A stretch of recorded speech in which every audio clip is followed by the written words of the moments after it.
योग गुरु बाबा रामदेव का एक बयान उन्हें मुसीबत में डाल चुका है। आयुर्वेद वर्सेस एलोपैथ की लड़ाई अब नोटिस पर आ गई है। डॉक्टरों के खिलाफ विवादित बयान देने को लेकर अब आईएमए की उत्तराखंड शाखा ने पतंजलि योगपीठ के प्रमुख बाबा रामदेव को मानहानि का नोटिस भेजा है और 15 दिनों के भीतर माफी मांगने की बात कही है।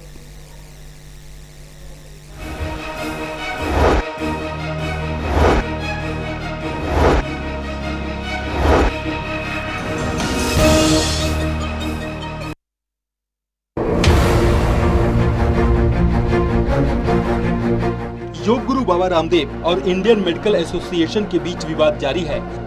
रामदेव की मुश्किलें लगातार बढ़ती जा रही है। रामदेव के एक बयान से डॉक्टरों का पूरा पैनल खफा है। अब आईएमए की उत्तराखंड शाखा ने पतंजलि योगपीठ के प्रमुख रामदेव को मानहानि का नोटिस भेजा है। इस नोटिस में कहा गया है कि रामदेव अपने बयान के लिए 15 दिनों के भीतर माफी मांगे, नहीं तो आईएमए उनके खिलाफ 100 करोड़ रुपए का दावा ठोकेगा। डॉक्टरों के संगठन ने मांग की है कि रामदेव को इस बयान के खिलाफ लिखित में माफी मांगनी होगी, नहीं तो कानूनी रूप से दावा ठोका जाएगा। आईएमए ने बाबा रामदेव को भेजे नोटिस में कहा है कि उनके बयान से संगठन से जुड़े डॉक्टरों के प्रति आम लोगों के मन में साख को अप्रत्यक्ष रूप से हानि पहुंची है। कानूनी नोटिस में इसे अपराध बताते हुए सजा और जुर्माने का भी जिक्र किया गया है। जिस तरह उनका पहले के बयान का वीडियो मीडिया और सोशल मीडिया पर प्रचारित किया गया, उसी तरह बाबा रामदेव माफी मांगने का वीडियो भी प्रचारित करें, साथ ही लिखित में भी माफी मांगे, अन्यथा उनके खिलाफ 1000 करोड़ रुपए का दावा ठोका जाएगा। एक ऐसी स्टूपिड और दिवालिया साइंस है कि पहले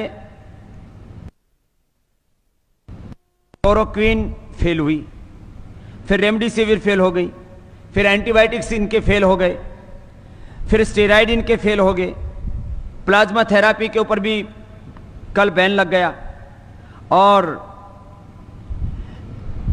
इवरमाक्टिन भी फेल हो गया, और जो है अभी एक बुखार के लिए क्या दे रहे हैं वो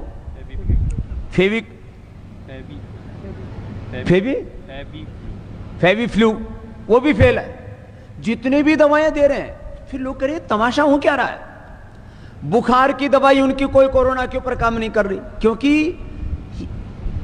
आप बॉडी का टेम्परेचर उतार देते हैं। टेम्परेचर जिस कारण से आ रहा है, उस वायरस को, उस इन्फ्लेमेशन को, उस बैक्टीरिया को, उस जो है अलग उस फंगस को, जो भी अलग अलग प्रकार के इन्फेक्शन से जिस कारण से बुखार हो रहा हो, उसका निवारण तुम्हारे पास में है नहीं।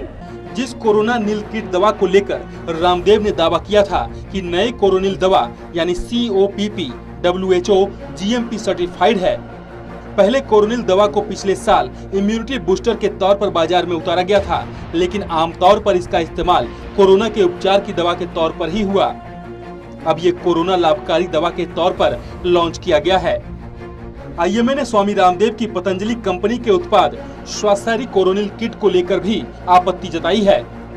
संगठन ने रामदेव से कहा कि इसकी सूचना मिलने के 76 घंटे के भीतर वे कोरोनिल किट से जुड़े सभी विज्ञापन वापस लें, जिसके बारे में दावा किया गया है कि यह कोविड-19 की वैक्सीन लगने के बाद साइड इफेक्ट के दुष्प्रभाव से बचाती है और कोरोना संक्रमण से बचाव के लिए भी ये दवा प्रभावी है।